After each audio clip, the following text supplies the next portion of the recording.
हर कोई होली की तैयारियों में लगा हुआ था। घर में गुलाल आया था कि सुबह रंग से होली खेली जाएगी, लेकिन आधी रात को जो बेटा था उसके दिमाग में कुछ और ही चल रहा था। वो खून की होली खेलने की तैयारी कर रहा था और फिर आधी रात को वो कुल्हाड़ी उठाता है और अपने पिता के पास पहुंचता है और सोते हुए पिता की गर्दन को कुल्हाड़ी से अलग कर देता है। पिता की चीख निकलती है, माँ की आंख खुलती है और फिर वो अपनी बूढ़ी माँ की गर्दन को अलग करता है। बहन चीख की आवाज़ सुनकर उठती है, बहन की हत्या कर देता है, अपनी दादी को मौत के घाट उतार देता है और आखिर में अपने बड़े भाई के ऊपर भी कुल्हाड़ी से हमला करता है और फिर वो खुद अपने ऊपर हमला करता है, जिसके बाद उसकी हालत भी गंभीर हो जाती है। पूरे गांव में चीख पुकार का आलम मच जाता है जब पूरा गांव पहुंचता है और 4 लाशें जिनके टुकड़े से हो चुके थे वो लाशें घर में पड़ी हुई देखकर पूरे गांव वालों के पैरों तले जमीन खिसक जाती है। पुलिस पहुंचती है, आरोपी को गिरफ्तार किया जाता है जिसकी हालत गंभीर बनी हुई है। लेकिन सवाल ये कि जब होली की तैयारियां चल रही थी, होली की खुशी में हर कोई डूबने की तैयारी कर रहा था, फिर इस बेटे ने अपने ही हंसते खेलते परिवार को, अपने इतने खुशहाल परिवार को क्यों उजाड़ दिया और किस वजह से उजाड़ दिया। जो वजह है उसको जानना आपके लिए इतना ज़रूरी है कि जिसको सुनकर आपको बहुत कुछ सीखने को मिलेगा। तो चलते हैं और जो आज की घटना है उसको शुरुआत से जानते हैं आखिर तक। तो दोस्तों, मेरा नाम माज है। उम्मीद है कि आप सब अच्छे होंगे, सुरक्षित होंगे।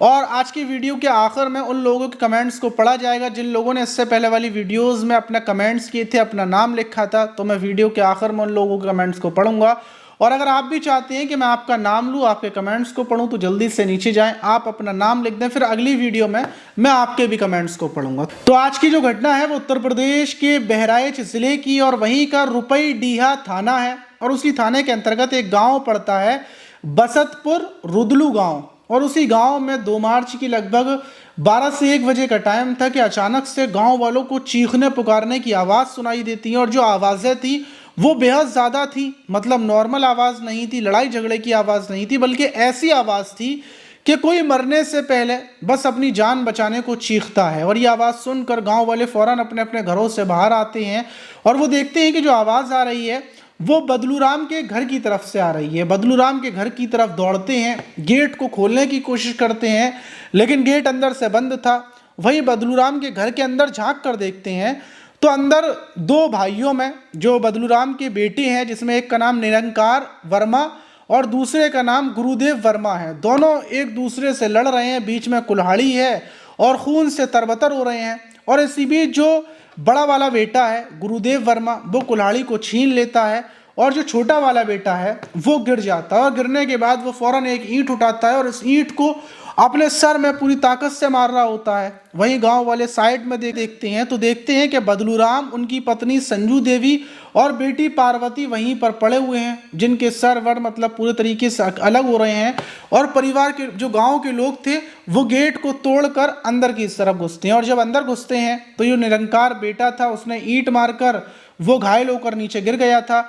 और जो गुरुदेव वर्मा ने कुल्हाड़ी छीनी थी, लेकिन कुल्हाड़ी छीनने से पहले उसके गले पर, उसके सर पर भी वार हुए थे, जिसकी वजह से वो भी गिर गया था। और घर में टोटल पूरा परिवार जमीन पर बिछा हुआ था, सब चारों तरफ खून ही खून था। वहीं जो बदलू राम है उनका तो पूरा सर अलग हो गया था और जो संजू देवी माँ है उनका सर अलग और बहन पार्वती, उसका भी मतलब हाथ पैर पूरे तरीके से टूटे फूटे अलग से हो रहे थे।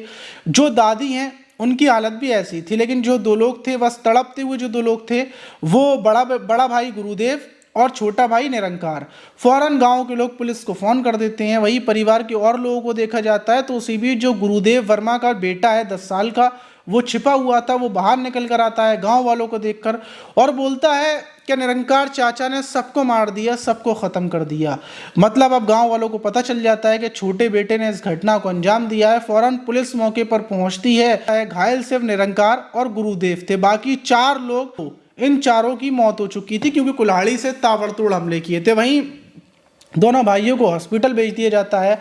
अब पुलिस छानबीन करने में लगती है, पूरे परिवार के बारे में डिटेल्स निकाली जाती है, पता किया जाता है कि आधी रात को क्या हुआ था।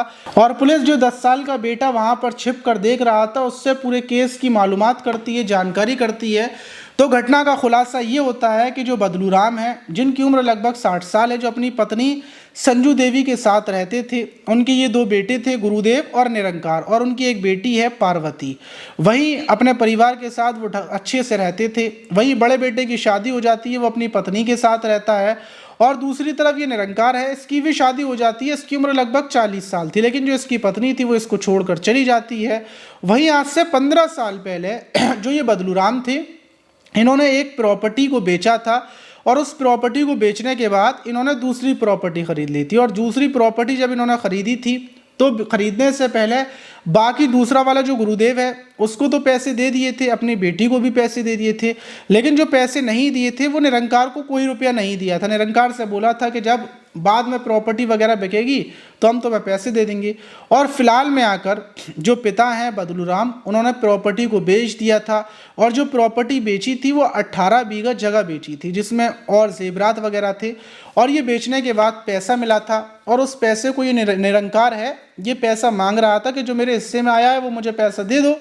लेकिन पिता ने ये कहा था कि बदलू राम, तू मुझे पसंद नहीं है, तू बहुत फजीते करता है, तू लड़ता है, मैं तुझे पैसे नहीं दूंगा, जो पैसे दूंगा मैं अपने बड़े बेटे गुरुदेव को दे दूंगा।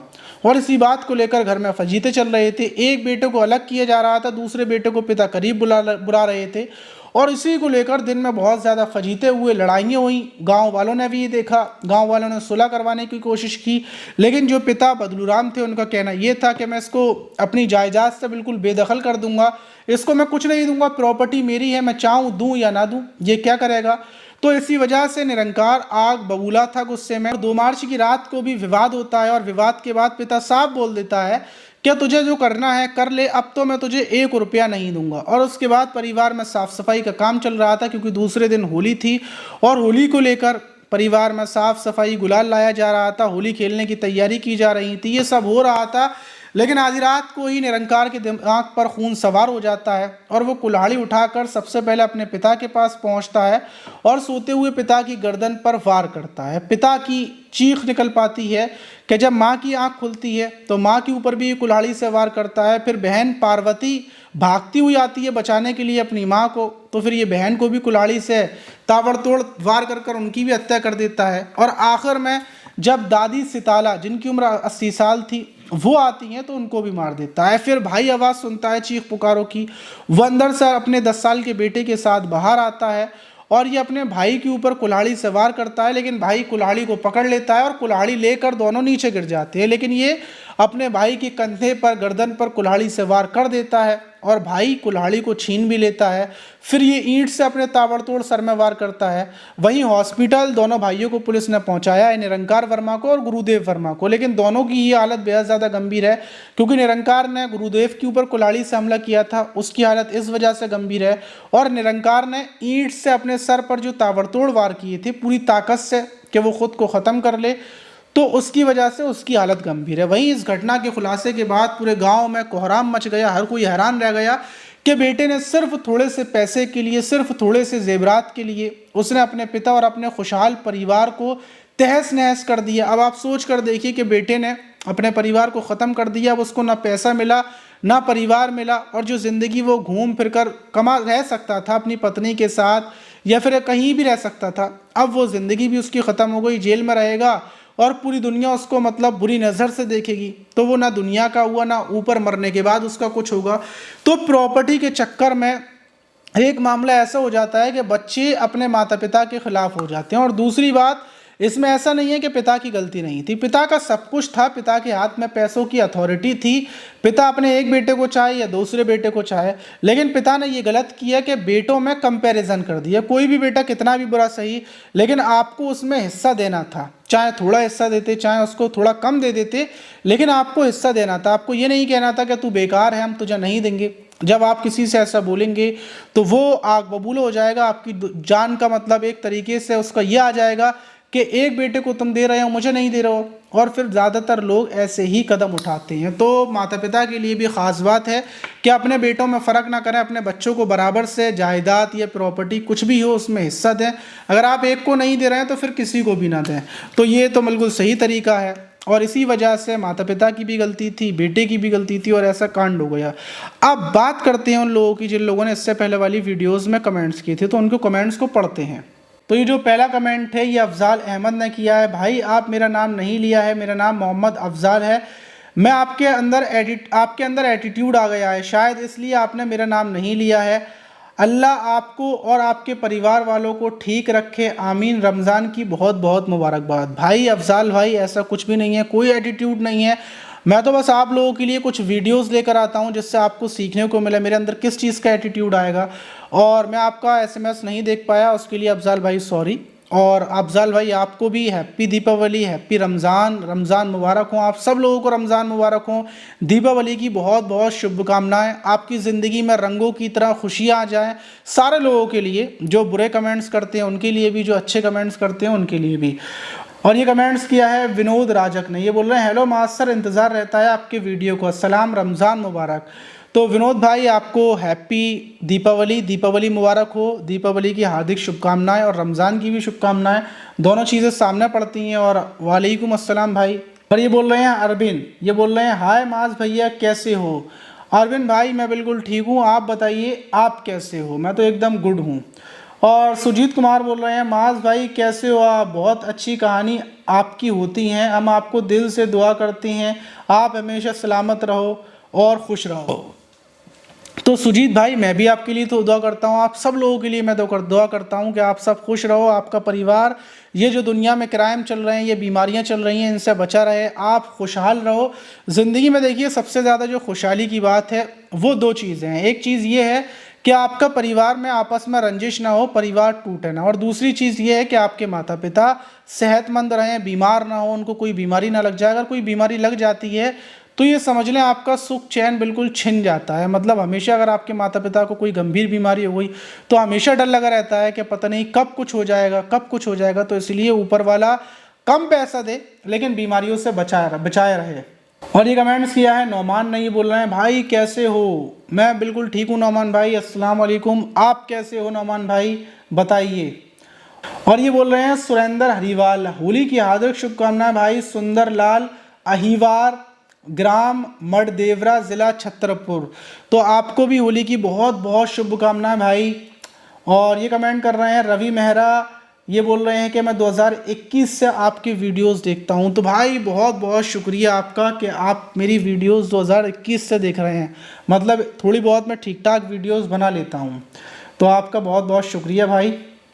और ये बोल रहे हैं रवि कि भाई बहुत दुख की बात है, ये ऐसी खबरें आ रही हैं, ये बहुत ज़्यादा दुख की बात है। बिल्कुल भाई बहुत ज़्यादा दुख की बात है कि ऐसी खबरें आ रही हैं। और ये कमेंट्स कर रही हैं स्मृति कुमारी, ये बोल रही हैं मेरी शादी नहीं कर रहे हैं मेरे माँ बाप, मेरी उम्र 36 साल हो चुकी है, बताओ क्या करूँ।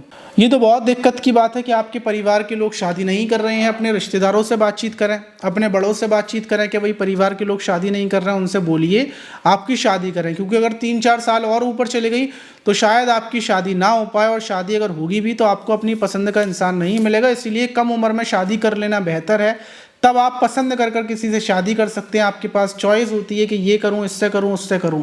लेकिन जब उम्र हो जाती है फिर आपके पास चॉइस नहीं होती, फिर तो बस एक समझौता होता है, कोई भी मिल जाए, मजबूरी है कि शादी करनी पड़ेगी। आप इस घटना पर क्या बोलेंगे, आज की जो खबर थी उस पर कमेंट बॉक्स में ज़रूर बताइएगा। और अगर आप चाहते हैं, अगर आपका मैं नाम नहीं ले पाया हूँ तो कमेंट्स कर दें, अगली वीडियो में मैं आपके नाम को लूँगा और आपके कमेंट्स को पढ़ूंगा भी। मिलते हैं किसी और वीडियो में।